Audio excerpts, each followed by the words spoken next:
Pra si kundër e dëgjuat edhe nga avokati, prokurorja i zhvarce Niko Peleshit, personit i cili u mor personalisht me inskenimin edhe falsifikimin e kësaj akuze që nuk qëndron, shkon para gjykatës dhe thot që unë nuk kam parë, nuk i kam marrë ende pamjet, nuk di çfarë ka ndodhur, po unë them të caktohet një masë sigurie, vlerësova si të drejtë arrestimin në flagrancë për vepra që nuk qëndrojnë dhe kërkoj që të caktohet një masë sigurie kundër një personi, pavarësisht nëse ende vetë nuk i administroj këto akte. Mua më vjen keq që gjyqtarja, cilës as emrin nuk ja kujtoj tani, po s'ka rëndësi, u bë pjesë e kësaj maskarade politike dhe e këtij inskenimi politik, sigurisht kuptohet pse.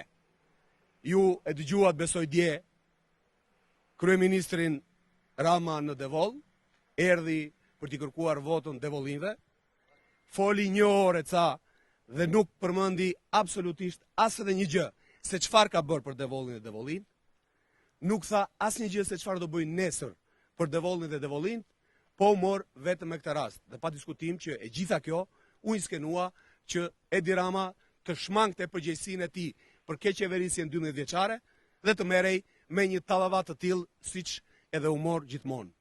A unë e pyes prokuroren, po dhe gjyqtaren, ama justifikojnë dot pse me urdhër të drejtorit policisë, dhe këtë ka pranuar prokurorja në sallën e gjyqit, drejtori i policisë delegoi që kjo çështje të punohej nga punonjësit e policisë në Korçë, ndërkohë që ka kompetencë territoriale komisariati i Devollit. Dhe që këtu duket që është marrë personalisht dhe ka qenë e gjitha inskenuar. Megjithatë, unë e kuptoj, drejtori i policisë, Niko Peleshi, janë eunuk të pa burr, të cilit marrin urdhra dhe zbatojnë urdhra të verbër nga shefi i tyre Edi Rama. Ndaj unë nuk e kam këtë deklarat sot me ata. Atyre do të jap përgjigjet ligjërisht ashtu siç i takon. Kjo çështje sapo ka filluar. Kanë marrë në qafë një punonjës policie që ka firmosur shkresat mbi këtë akt akuzë. Me urdhër. Dhe ata din mirë. E ftoj atë djalë të shkoj, se më thonë që është djalë i ri, nuk e njoh. Të shkoj pa qenë nevoja që ta çoj unë, edhe pse unë do ta çoj pa diskutim në SPAK dhe kudo tjetër. Të shkoj e të tregoj pse e bëri një gjë që si takon. Pse u mor me një çështje që si takon.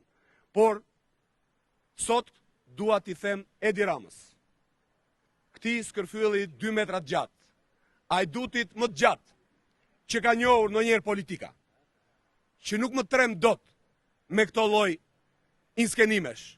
Unë e di që ti je djali i Kristaqit dhe je një Pispiros, që jo vetëm kanë burgosur njerëz, por kanë marrë vendime për të varur njerëz në litar. Por unë po të them vetëm një gjë, që mbas datës 11 maj ti mund të shërbesh vetëm për një punë. Por të trembur gallofët në përara sepse je fiks për atë punë, por as të nuk do ta kesh mundësi ta bësh, sepse do jesh në burg Edi Rama, për gjithë shka që ke bërë, për çdo vjedhje dhe arbutri që ke bërë në këto 12 vite në Shqipëri, dhe do ta marrësh përgjigjen nga shqiptarët. Unë dhe vllai im, as jemi trembur dhe as do trembemi asnjëherë. Erdhën në Devoll dhe the që vllai i Bledion Allbatit, një njeri gjysmë metra i gjatë, është kapo. Jo, ai as është gjysmë metra i gjatë, dhe nuk është kapo. Ta thash dje, po ta them sot, është kapedan, sepse pret dhe përcjell këdo devolli dhe qytetar dhe ndihmon me çfarë mundet. Ndërkohë që vllai jo 2 metrosh, dihet botërisht, i akuzuar nga agjensitë ndërkombëtare të inteligjencës si krye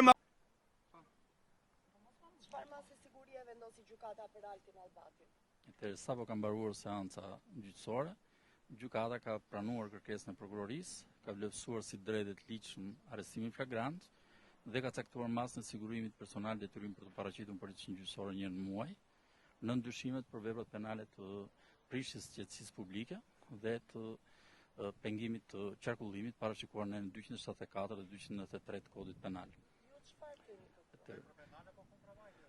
Kjo e dyta është vepër penale, por ne kemi kërkuar lirimin e menjëhershëm duke deklaruar të paligjshëm arrestin flagrant dhe refuzimin e kërkesës prokurorisë për të caktuar masë sigurimi personal, pasi asnjë nga dy veprat penale për të cilat është dhënë kjo masë sot, qartësisht nga pamjet filmike që media besoi ka, rezulton qartësisht se nuk ekziston. Kështu nuk ka pengim të qarkullimit, jo vetëm se mungon dashja në ato momente, por edhe objektivisht qarkullimi vazhdon lirshëm gjëra që duken në pamjet filmike, të cilat fatkeqësisht gjykata nuk i administroi, pra ka vetëm printime të fotove, sepse prokuroria nuk i ka vënë në dispozicion me argumentin se nuk i kemi marrë, ndërkohë që përshkruhet në aktet që nga kqyrja e pamjeve filmike dhe ky ka qenë një pjesë e debatit të zhvilluar në seancë gjyqësore. Po kështu mungon në vlerësimin ton edhe vepra penale prishjes së qetësisë publike, e cila është kundërvajtje penale, por ka pas një akt motivuar nga ana e oficerit të policisë gjyqësore, për shkak se aty ka ndodhur një incident, një konflikt verbal